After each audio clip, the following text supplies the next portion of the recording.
እንዲያምንበት የማድረግ ኃላፊነት የኛ ነው የሚል እምነት አለ ስላላመነበት ነው እስካሁን ያላደረገው እዚህ ምን ፈጥረው አዌርነሱን ነው ምን ፈጥረው ስልቱን እንዲቀበል ነው እንጂ ብሶቱን የመፍጠር አቅሙም የለንም ተቃዋሚ ሆነ እኮ ብሶቱን ልትፈጥረው አትችልም ብሶቱን የሚፈጥረው አገዛዝ ነው አገዛዝ ደግሞ ከበቂ በላይ ኢትዮጵያ ውስጥ ብሶቱን ፈጥሮታል ስለዚህ ይሄን ሁለቱን ለይቶ ማየት ያስፈልጋል ግን ሰላማዊ ትግልን ሰላማዊ ህዝባዊ ቢተኝነትን ተቀባይነት እንዲያገኝ ህብረተሰቡ በዛ ረገድ አምኖበት ትግል እንዲያደርግ መቀስቀስ ሆን ብሎ መቀስቀስ የፖለቲካ ኃይሎች ስራ ነው ወንጀል አይደለም ኃጢያት አይደለም ስራችን ይሄን ስራችንን መስራት አለብን ነው ስለዚህ ህብረተሰቡ በግንዛቤ ማነስ አይጠቅምም ብሎ በማመን ባያስነሳው እንኳን እኛ ግፊት አድርገን እኛ ተጽዕኖ ፈጥረን እንዲነሳ እናደርገዋለን ነው ያልከው ያ ደግሞ ስራችን በጣም ጥሩ እሱ በደንብ እንዲጠራ ስለፈለኩኝ ነው ሁለቱ ሲጀምርም እንደሚለዩ አስቀምጬ ነው ኮንሰፕቹዋሊ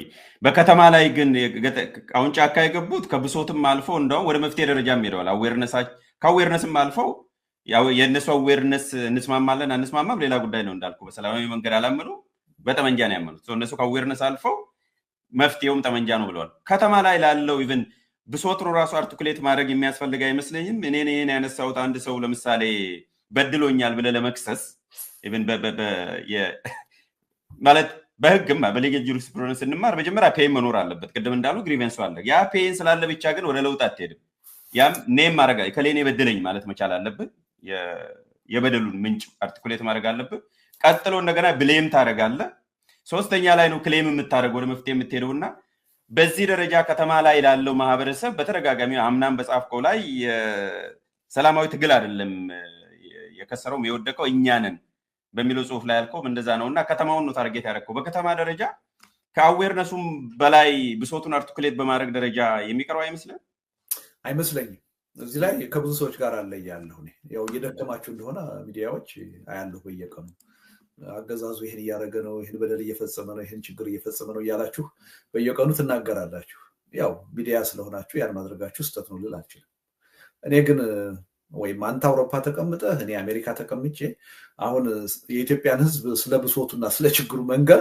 ግብዝነት ነው ብዬ ነው የምወስደው ከበቂ በላይ ከኔና ካንተ በላይ ያውቀዋል ከኔና ካንተ በላይ እየተጎዳበት ነው ይሰማዋል የሚል እምነት ነው ያለኝ በዛ ላይ ምንም ጥርጣሬ የለኝም ስለዚህ ስለብሶቱ ከበቂ በላይ ያውቃል ራሱ ነጋሪም ይፈልጋል የሚል እምነት የለኝም እውነቱን ለመናገር ብሶቱ ባይኖርበት እኔ ትግል ማድረግ ማስፈላጊነት አለ ብያለሁ ይሄን ያህል ሰላማዊ ህዝባዊ ቢተኝነት ኢትዮጵያ ውስጥ መቀጣጣል አለበት ብዬ እኔ እንቅልፍ አጥቼ አልሰራም ነበር ብሶቱ ስላለ ስለማቅ ነው በዚህ ላይ እርግጠኛ ስለሆንኩ እና እኔ አሁን ለኢትዮጵያ ህዝብ አሜሪካን ሀገር ሆኜ እንዲህ ያለ ብሶት አለብህ ወቀው ልለው አልችልም ከኔ በላይ ያውቀዋል ከኔ በላይ እየተጎዳበት ነው ከኔ በላይ በየቀኑ በህይወቱ እየኖረው ያለ ችግር ነው እና ከበቂ በላይ ነው ያለው ብሶት ያን ብሶት ደግሞ ምናልባት ህብረተሰቡ ይሄኛውን ብሶቴን አላወቃችሁም እንደኔ ያላመማችሁም ብሎ ሊነግረን ይችል ይሆናል እንጂ እኛ ለሱ ልንነግረው ምንችል አይመስለኝም ምናልባት አው ሚስ አንደርስታንድ ሰዎች እንዳያረጉ ብሶት የለም ሰው ሞልቶ ሁሉ ፈሰሰ እንጂ እኮ በብዙ ኩንታል የሚጫን ነው እሱ ሳይሆን ያልኩት አርቲኩሌሽን ነው ብሶት ስላለ ያን ብሶት የምታስቀምጥበት መንገድ ማለት ስቴት የምታረግበት ለትግል በሚሆን በሚያሰባስብ መልኩ አርቲኩሌት አድርገዋል ወይ በሚል ነው እንጂ ለምሳሌ ብልጽግና በመጣ የመጀመሪያው አመት 2 አመት እሺ ሲበዛ 3 አመት አይ መጀመሪያ ሁሉ ነገር ከቃል ነው የሚነሳው በጣም አሳሳች የሆነ ቃል ይገባ ስለነበር ህብረተሰቡ በአገሪቱ ውስጥ ያሉትን ችግሮች በአግባቡ ባይገነዘባቸው ላይደንቅ ይችላል ችግሮችም ሆነው በተለየ መንገድ ሊተረጉማቸው ይችላል ኦኬ አንዳንድ ሰዎች ሞክ የሚያረጉ ነበሩ ምን አንድ እንዲያልፍልን ከፈለግን አንድ ትውልድ አቧራ መቃም አለበት ብለው የሚቀለዱ ሰዎች ነበሩ ኢትዮጵያ ውስጥ በተለየ መልኩ ሊተረጉሙት ይችላሉ ይሄ ጊዜያዊ ችግር ነው ያልፋል ለጥሩ ነገር ተብሎ እየተሰራ ነው ብለው ሊተረጉሙት ይችላሉ እና ብሶቱን ያኔ አርቲኩሌት ማድረግ የሚያስፈልግ ይመስለኛል እኔ የመጀመሪያው አመት 2 አመት 3 አመት አድርገናል ብዬ ነው በበቂ ሁኔታ አድርገናል እኔ 27 ሲደመር 2ም ከጻፍኩ በኋላ ሌላ ተጨማሪ ማብራሪያ የሚያስፈልገኝ አይመስለኝም ኢትዮጵያ ውስጥ ያለው ብሶት አርቲኩሌት ለማድረግ ከበቂ በላይ ተነግሯል አሁን ባለው ተጨባጭ ሁኔታ ደግሞ ምናልባት በተለይ እንደኔና እንዳንተ ውጭ ሀገር ላለን ሰዎች ህብረተሰቡ ለኛ ሊነግረን ይገባል እንጂ ያሉትን ተጨማሪ ብሶቶች እኛ ለሱ መንገር ምንችል አይመስለኝም በጣም ከበቂ በላይ ሞልቶ ገንፍሎ መፍሰስ ጀምሯል አሁን ብሶቱ እኔ እዛ ላይ ጉልበታችንን ጊዜያችንን ማጥፋት ያለብን አይመስለኝም። ይልቁንስ ብሶት አለ። ስለዚህ አንድ ብሶት ውስጥ የገባ ህብረተሰብ ጠመንጃ ሊያነሳ ይችላል፣ ወይም ደግሞ ሰላማዊ ህዝባዊ እምቢተኝነት ሊያደርግ ይችላል። የትኛው ነው የሚሻለው? ስለዚህ ይሻላል በምንለው አቅጣጫ እንዴት ነው ትግሉ ሊካሄድ የሚችለው?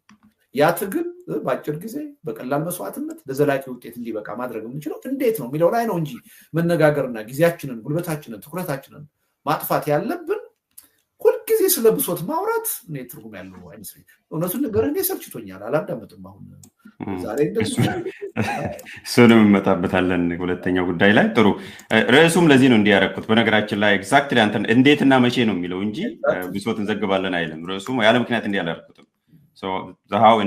የ45 ቀኑም እንግዲህ እዚህ ውስጥ ነው የሚመጣው መቼ የሚለው ትሪገሩንም ይህንንም ቅድም ያወራ ነው። ለዚህ ነው አንተ በቂ ይመስለኛል። ከዛ ጋር የሰላማዊ ትግል ላይ አሁን ወደ አገረ ካውፒ እንመለስ፣ ወደ ግንቦት ማኒፌስቶ ላይ ሁለተኛው ሰላማዊ ትግል ሁለተኛው ፒላር ወይም አምድ ሰላማዊ ትግል አዋጭ መሆኑን እና ለውጤትም እንደሚያበቃ መስማማት ያስፈልጋል የሚል ግልጽ ባለመልኩ አስቀምጠሃል። ደራሲው አንተ ስለሆንክ ያው አንተ አስቀምጣል፣ ደራሲው አስቀምጧል። እና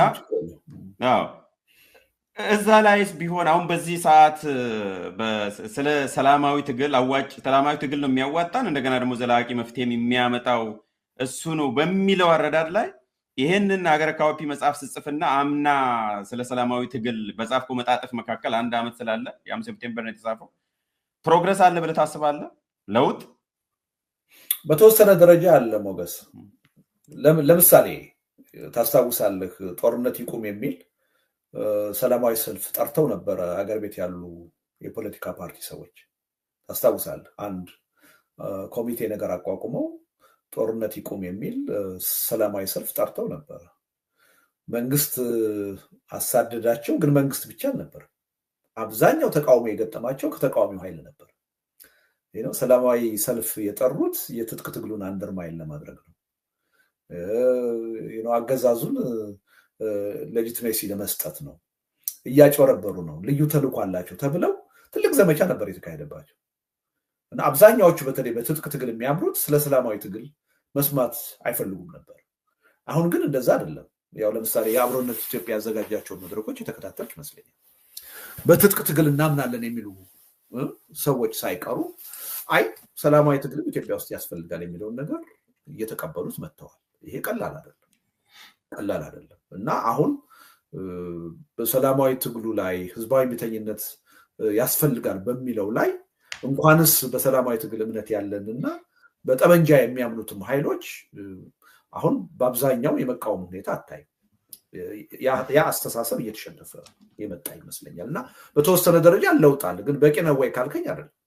በቂ ቢሆን ኖሮ ምንም ጥርጥር የለውም በአጭር ጊዜ። እነሱ ግን እዛው ጋር በቂ እዛው ያዝልኝ። እነሱ ስለ ወደዚህ የመጡት ወደ ሰላማዊ ትግሉ ከመኮንን መቆጠባቸው የሰላማዊ ትግል ያዋጣል እናምንበታለን ብለው ነው ወይስ ለውጥ በየትኛው መንገድ ይምጣ በሚለው አስተሳሰባቸው ነው? ለውጥ እስከመጣ ድረስ እኛ ምን አገባን ለምንድን ነው የምንቃወመው ከሚለው አንፃር የተሳሳተ አመለካከት እንደሆነ መቃወማቸውን የተረዱ ይመስለኛል። እኛ ተስፋ ቆርጠናል፣ በሰላማዊ ትግል ለውጥ አይመጣም ብለን ተስፋ ቆርጠናል። ግን ደግሞ ተስፋ ያልቆረጠ ኃይል ይሄን ስልት ትጠቀማለሁ ሲል ለምንድን ነው የምንቃወመው? ትክክል እኮ አይደለም የሚል አስተሳሰብ ውስጥ የገቡ ይመስለኛል። ይሄ ደግሞ ተገቢ ነው የሚል እምነት አለኝ። ምክንያቱም ሰላማዊ ህዝባዊ እምቢተኝነቱ ቢቀጣጠልና ለውጥ ቢመጣ ከማንም ያላነሰ በትጥቅ ትግል እንቅስቃሴ እያደረጉ ያሉ ኃይሎች ይጠቀማሉ የሚል እምነት አለኝ። ስለዚህ የራሳቸውንም ጥቅም ካልኩሌት ከማድረግ ጦርነቱ ከቀጠለ የህይወት አደጋም ሊመጣብን ይችላል፣ ልናልቅ እንችላለን የሚልም ስጋት ሊኖር ይችላል።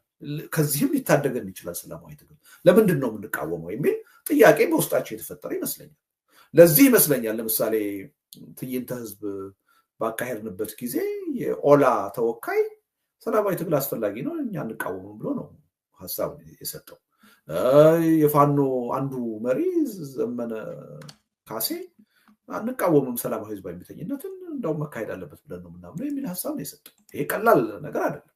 ከዛም በኋላ የተለያዩ አሁን የፋኖ አመራሮች በተለያየ አካባቢ ሲናገሩ ስሰማ እንደውም ህብረተሰቡን እኛ በጦርነት እየተዋጋን እናንተ ከተማ ዝም ብላችሁ ተቀምጣችኋል በድሎት የራሳችሁን ተሳትፎ እንቅስቃሴ ማድረግ አለባችሁ የሚል ግፊት ሲያደርጉም እየሰማሁ ነው። እኔ ይሄን እንደ አንድ ያስተሳሰብ እድገት ነው። እና ለውጥ አለ የሚል እምነት አለኝ። ግን ይሄ ለውጥ ገና አልጠጠረም። ገና የበለጠ መዳበር እና የበለጠ የብዙ ህብረተሰብ አስተሳሰብ መሆን የሚገባው ይመስለኛል እና የራሱ ጊዜና ስራ የሚጠይቅ ይመስለኛል ገና። በጣም ጥሩ። ይሄ ትዕይንተ ህዝቡም ከተደረገ ጊዜ በኋላ በነገራችን ላይ መስማት ብቻ ሳይሆን ሳስተላልፍም ነው የነበረው። እግረ መንገዱን ታውቃለህ ስትለኝ ነበርኩበት እያስተላለፍኩ ስለነበረ ኤግዛክትሊ። እና አዲስ ቋንቋም እየመጣ ነው ያለው እና ሁለገብ የሚል ተርሚኖሎጂ መጥቷል ልደት። እና ሁለገብ የሚለው ያው በየትኛውም የሰላማዊ ትግልም የትጥቅ ትግልም አንድ ላይ ተቀናይቶ ይሄዳል፣ ኮምፕሊመንተሪ ናቸው፣ ዋናው ነገር ለውጥ መምጣቱ ነው የሚልም አስተሳሰብ መጥቷል በዚች አንድ ዓመት ውስጥ። እና ያንንስ እንዴት ነው የምታየው? በተለይ የትጥቅ ትግል ውስጥ ያሉት እንደዛ የሚል ነገር መጠቀም ጀምሯል። አስተሳሰብ አሁን ብቻ ሳይሆን ታስታውሳለህ በ27 ዓመቱ የትግል እንቅስቃሴ ወቅትም ነበረ። ለምሳሌ እንደ ግንቦት 7 አይነቶቹ እንቅስቃሴዎች ሁለገብ የሚሉ ነበሩ። አሁንም እንደዛ የሚል አመለካከት ያላቸው አሉ። እኔ አላምንበትም በኔ በኩል። አንደኛ ሁለገብ የሚለው ራሱ ተርሙ ትክክል አይደለም። ሁለገብ ስትል ሽብርተኝነትንም ሊያካትት ይችላል ማለት ነው። በደንብ አንጥረህ አውጥተህ ይሄና ይሄን ልትል ትችላለህ። ለምሳሌ የትጥቅ ትግልም ሰላማዊ ትግልም ውጤት ያመጣል ብለው የሚያምኑ ሰዎች አሉ።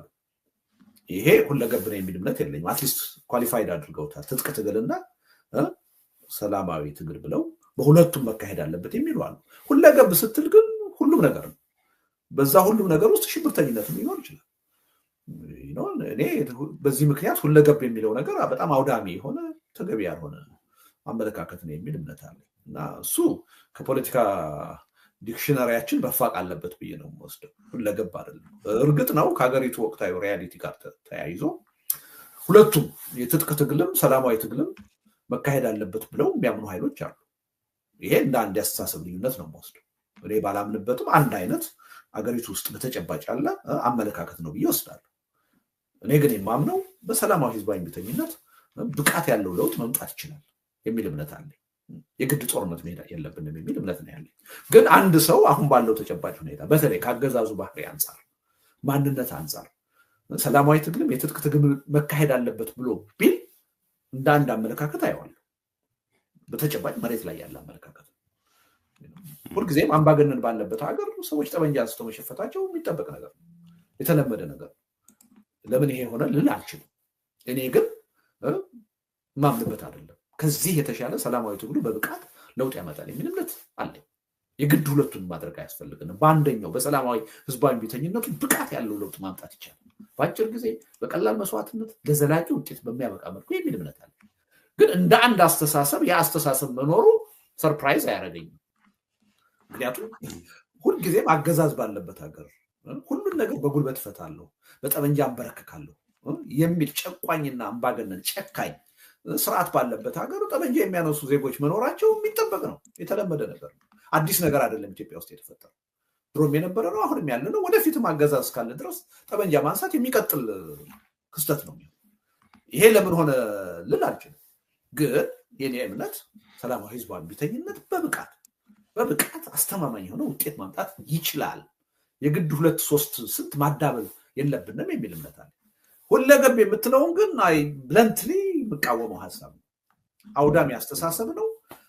ከበቂ ጥንቃቄና ጥናት የመነጨ አስተሳሰብ አይደለም። ሁለገብ ስትል ቴሮሪዝምን ወይም ሽብርተኝነትን ሁሉ ሊያካትት ይችላል። ይሄ ትክክል አይደለም። በጣም ጥሩ። ከዚሁ ይሄንን መጽሐፍ ካስመረኩ በኋላም በአጠቃላይም ይሄንን የሰላማዊ ህዝባዊ እምቢተኝነትም በየሚዲያው ሁሉ እና በጽሁፍም ስትገልጽ አንድ በተደጋጋሚ የሚመጣ አሁንም ፐርሲስት ያደረገ ነገር አለና አሁን አሸናፊው የትጥቅ ትግል ነው፣ በተግባርም በአይዲዮሎጂም በአስተሳሰብም በተግባርም የታየው እሱ ነውና አገረ ካዎፒን ትተህ ለምን የትጥቅ ትግል የሚያካሂዱትን አትረዳቸውም የሚል ጥያቄ ቀርቦላል በመጽሐፉ ግምገማ ላይ አስታውሳለሁ።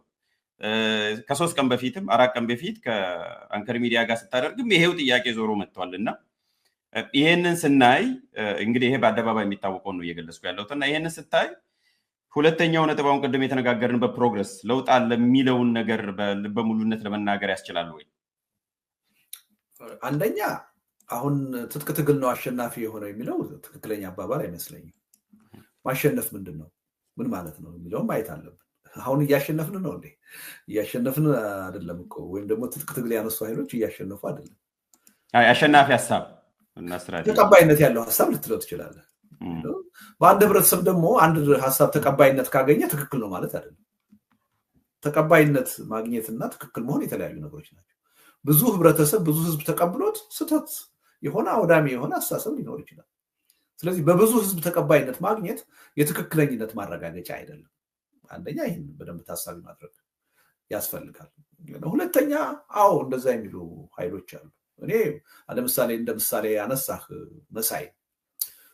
መሳይ ለረጅም ጊዜ ሰላማዊ ህዝባዊ እምቢተኝነት ኢትዮጵያ ውስጥ አያዋጣም እያለ ይከራከረኝ ነው የነበረው አይደለም። አሁን እኔ አስተሳሰብ ለውጥ እንዳለው ነው የተገነዘብኩት።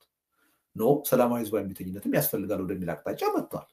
ቅድም ካልኩ ለውጦች አሉ ከምልህ አንጻር በሱና እሱን በመሰሉ ሰዎችም ዙሪያ ያስተሳሰብ ለውጥ እንዳለ እየተረዳሁ ነው። በግልጽ በአደባባይ ወጥተው ህዝባዊ እምቢተኝነት መቀጣጠል አለበት ያስፈልጋል እያሉ ነው። ትጥቅ ትግልን ቢደግፉም ማለት ነው። አትሊስት በሰላማዊ ትግል ላይ ያላቸው አመለካከት እየተቀየረ መጥቷል የሚል እምነት አለ። ግን ይሄ ሁላችንንም ሄደን በትጥቅ ትግል ካልታገላችሁ በስተቀር የሚል ኑና የትጥቅ ትግሉን ምሩት የሚለው ጥያቄ ተገቢ አይመስለኝም። አንደኛ እንደዛ አይነት ነገር ውስጥ ለመግባት መጀመሪያ እምነት ያስፈልጋል አይደል? የምትቀበለው የምታምንበት ነገር ሲሆን ካላመንክበት ጥቅም የለውም። ሁለተኛ ሙያ ልምድ ይጠይቃል። እኔ እምነቱም የለኝም በትጥቅ ትግል ልምዱና ሙያውም የለኝም። እኔን ለምን ትጥቅ ትግል መታሃል መራህም ብሎ መጠየቅ ያለ ቦታው የሚቀርብ ጥያቄ ነው። ተገቢ ጥያቄ ነው የሚል እምነት የለኝም። እምነቴም አይደለም ሙያዬና ልምዴም አይደለም። እኔ እምነቴ ሰላማዊ ትግል ነው። ልምዴም ኦልሞስት ሙያዬ ነው ልል እችላለሁ።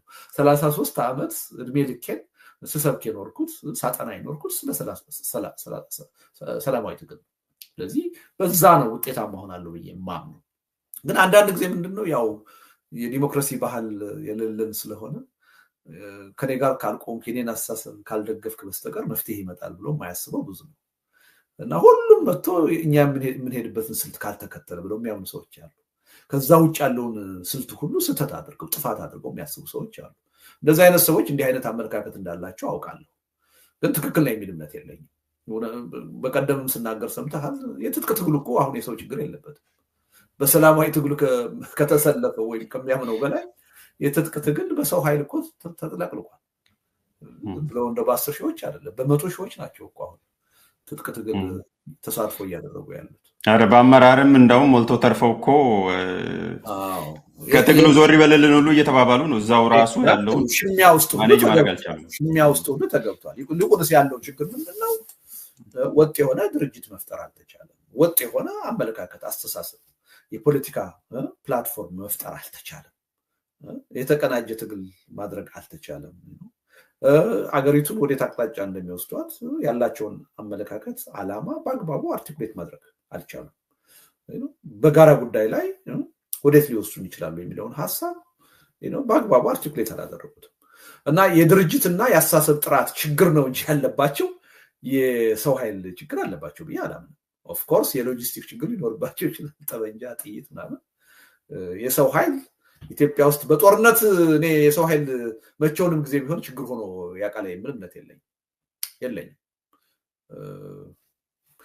በሰላማዊ ለምንድን ነው የማይሆነው? እንደው እግረ መንገዱ ነው። ለምንድን ነው ኢትዮጵያ ላይ ሁልጊዜም እንደዚህ ለጦርነት ሲሆን ነው ብሎ የሚነሳው? ኖ ይሄን እኮ ምን መደባበቅ እኮ የለብንም። ጦርነት የባህላችን አካል ነው።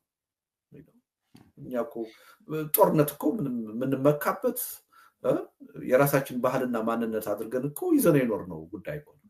ገዳይ እወዳለሁ እያልን እኮ እስክታ የምንመታ ነን፣ እስክታ የምንወርድ ነን አይደለ? አሁን በ21ኛው ክፍለ ዘመን እስቲ ቴሌቪዥን ክፈት እስኪ የሚሰሩትን ክሊፖች እያቸው። ኢትዮጵያ ውስጥ ብቻ አይደለም አውሮፓና አሜሪካ የሚሰሩ የኢትዮጵያ ዘፈኖችን ክሊፕ ብታይ ጠበንጃ የተሸከመ የሌለበት የለም። ገዳይ እወዳለሁ የሚል በሬዲዮ በቴሌቪዥን ይሰማል። ግጠም አለኝ ተብሎ እኮ ዘፈን ይዘፈናል እኮ አይደለ? እና ይሄ በቃ ጥሩ ያልሆነ አንድ ባህላችን ነው ጦርነት እና የጦረኝነት አመለካከት። ይሄን መገንዘብ አለብን። እንደ ትውልድ አዲስ ነገር ለማምጣት ከሆነ የምናስበው ይሄን ጎጂ ባህል መቀየር አለብን። ወደ ትውልዱ ማሸጋገር የለብንም የሚል እምነት አለኝ እና ባህል ነው ጦርነት ለኢትዮጵያ።